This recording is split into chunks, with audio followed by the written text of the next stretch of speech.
Hey, what's up, y'all? Thank you for tuning in to Gossip Gems TV. And before we get into this hot piping tea, make sure that you like, comment, and subscribe to our channel. So we are going to get right into this drama, y'all, with the singer D4VD, also known as David Burke, who was recently arrested for the murder of Celeste Rivas, a 14-year-old girl that he had met at 13, but they are actually claiming now that he met her at 11 and he was 16 years old. So a little bit about D4VD, also known as David Burke. He was born in Queens, New York on March 28th, 2005. Growing up, he grew up with a very religious family. His family was always involved in their church. His dad is a lawyer and his mom was a school teacher growing up. D4VD has two younger siblings, a sister and a brother. Growing up, he used to play Fortnite a lot, and he used to get a lot of copyright strikes on Fortnite, which caused him to get upset and explain to his mom about the copyrights. His mom said, "Why don't you make your own music so you don't have to deal with monetization issues or copyright strikes?" So David started using BandLab and recorded his first single in his sister's closet. From that point, he started blowing up, okay? He started telling people on Fortnite to use his songs. From then, Interscope Records discovered him, and they signed him at just 17 years old with a $3 million deal, okay? So he's blowing up. He gets partnerships with like Fortnite, which they later now are taking that partnership away and refunding individuals who paid for whatever was within the partnership, okay? As well as going on a world tour, which was canceled eventually, leading up to present time due to this specific case we're going to get into. On September 8th of 2024, Celeste Rivas was found in the trunk, also known as the frunk, of a Tesla owned by D4VD. And from the information we gathered, this vehicle was abandoned for months at a time, and there was a smell coming from the vehicle, which is why they towed the vehicle, because it was abandoned and the smell. And then investigators got curious and decided to open this car and discovered this gruesome scene, okay? So they discover this car, right? And instantly they're wondering, who does this car belong to? So they do, they run it through the database, and they discover that it is owned by the singer D4VD, okay? Which is a shocking outcome that they discover. So after this, they immediately start investigating. Mind you, the internet is going crazy because they feel like the investigation is not being thorough. They feel like the police is not doing their job. They feel like the investigation is taking too long. Mind you, it took about 8-9 months for them to officially name D4VD as a suspect, which we truly got to give it to the internet, okay? The internet are true detectives, okay? They are the source of all of our information so far in this investigation until now the police is releasing more information. And they said the reason why they did not release information previously is because they did not want to compromise the investigation, okay? So let's talk about how Celeste's body was found, okay? So she was found, they said, decomposed in the trunk in a garbage bag. And also, she was dismembered, and now they're claiming that she has 2 fingers missing. One finger has a resembled tattoo that D4VD also has on his finger. And then she also has his name tattooed on the other finger that was dismembered and removed. And at this point, they cannot find those 2 dismembered fingers, okay? And also, speaking on the fingers, they said when they found her, she had waterlogged fingers, which could insinuate she was frozen or placed in water. So now, they are in their investigation. They have made, a filing for David to be arrested and charged for this murder, and it is first-degree murder, as well as other charges including sexual assault or abuse of a minor, okay? So, basically, he is going through this ordeal currently, and there have been other things that have been exposed now that the police has more information, okay? So, we're going to discuss a little bit about his garage and the possible crime scene that they claim, okay? Where this murder occurred. So, David has been tied to an Amazon delivery that was delivered to his house under an alias name.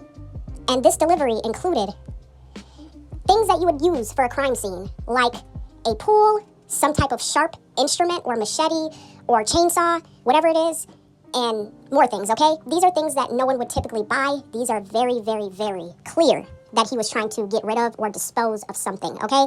And they also found blood DNA evidence that matches Celeste's DNA profile, okay? So there is evidence there that ties David to this murder.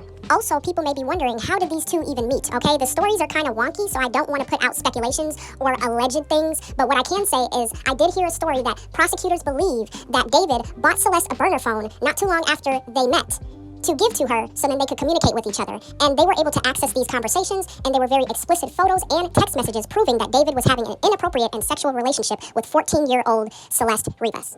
So Celeste Riva's family has came out because a lot of people have said, how was she able to even be around this person? Where's her guardian, etc. Celeste was considered a runaway. She had ran away multiple times, so she was considered a troubled teen. So we cannot blame this 100% on the parents. They had no control over this child, and they had reported her. So now, as the investigation continues, D4VD has pleaded not guilty, and Celeste's family has also came out with a statement reading, Celeste was a beautiful, strong girl who loved to sing and dance. We love her very much, and she always told us that she loved us. We miss her dearly, and all we want is justice for Celeste.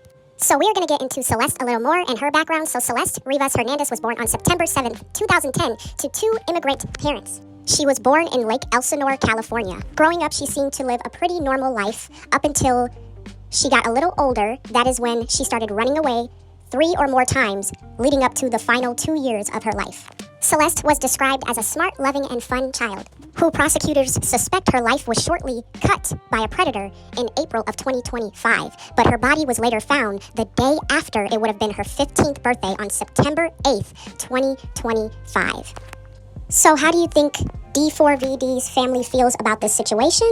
Well, before we get into that, I want to play this clip of D4VD's brother backstage with Celeste at one of his concerts, as evidence proving that D4VD's family members knew about Celeste. At least his brother did. We're not sure about the parents, but his brother for sure did. So I'm going to play this clip really fast. I got this off of a YouTube page when I was randomly scrolling, and this dropped in my lap. Okay, y'all? So this is from YouTube channel D4VD. Again, YouTube channel D4VD. Y'all go and check this video out. Okay, I'm going to play it now.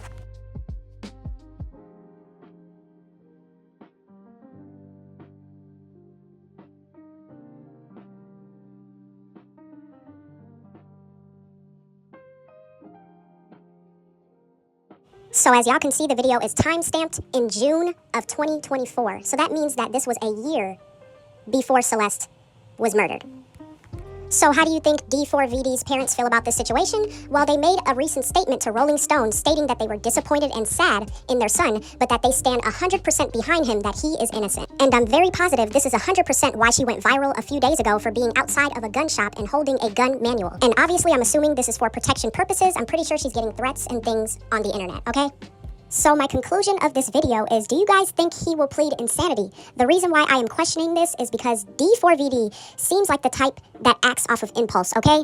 So I'm pretty sure he acted off of impulse and then later on realized the mistake he had made, okay? And realized that his life was over. And he thought getting rid of this girl was going to make his career continue, but it did the complete opposite, okay? And I strongly believe if the investigators did not get to D4VD in time, he probably would have committed suicide, okay? And this would have been a murder-suicide investigation. And the investigators already came out and said the motive was Celeste was going to come out to the public about their romantic relationship, and D4VD was not going to allow that. No, no, no. He said he is not going to allow Celeste to ruin his career, okay, and his image. So he decided to unalive her and thought that that was going to, you know, get rid of the problem. But instead, he put himself in some hot, stinking mess, okay? I don't know. He just comes off very cowardly, just the way he's going about it. He's trying to disassociate himself from this entire murder case, knowing that he 100% did it, which a lot of people know in crime and murder cases, a lot of these criminals plead insanity to get away from the crime, okay? They plead insanity to get away from taking responsibility for the crimes they committed. This is a tactic that is used a lot of times to manipulate the prosecutors, okay? To believe that they were insane, they had a mental breakdown, and they were not in the mental state of mind when they committed these crimes. They were not in the right state of mind, okay?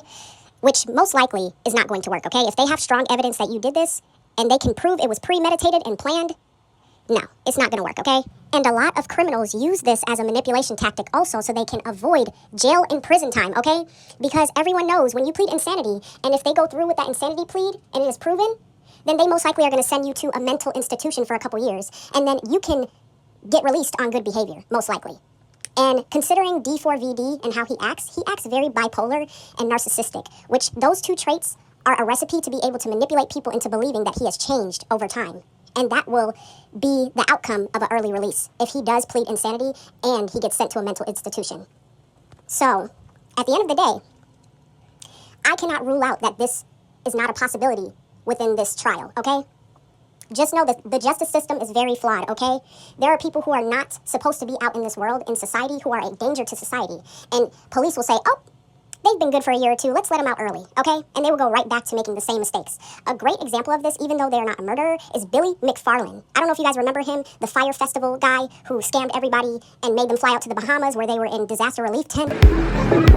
What's happening? There's no water over there. Oh, Jesus. Catastrophe, and they were supposed to have these luxury villas and all types of stuff, okay? And he was charging them thousands of dollars just for tickets to this festival that didn't even really exist, okay? He was scamming everybody. He went to jail, he got charged, and was facing 6 years. He only did 4 years, and they let him out on good behavior, and he turned around and started scamming again and said he was putting out a Fire Festival Part 2, okay? So that's what I mean by the justice system will see that this person is a threat to society and still put them out to threaten society, okay? Like, be for real, the dude still owes $26 million of restitution to all the people he scammed. And he still has not paid back any restitution, but he's talking about going on this scamming venture again? Mind you, he has a website up right now where he's selling tickets. Billy better stop playing for he end up in them prison cells. Again. But I will say a lot of these patterns of individuals being let out early are usually of Caucasian descent, okay? They usually go harder on people of color. So I don't think David is going to get away with this, okay? But anywho, comment down below how y'all feel about the situation. Thank you for tuning in to Gossip Gems TV, and make sure you like, comment, and subscribe to our channel.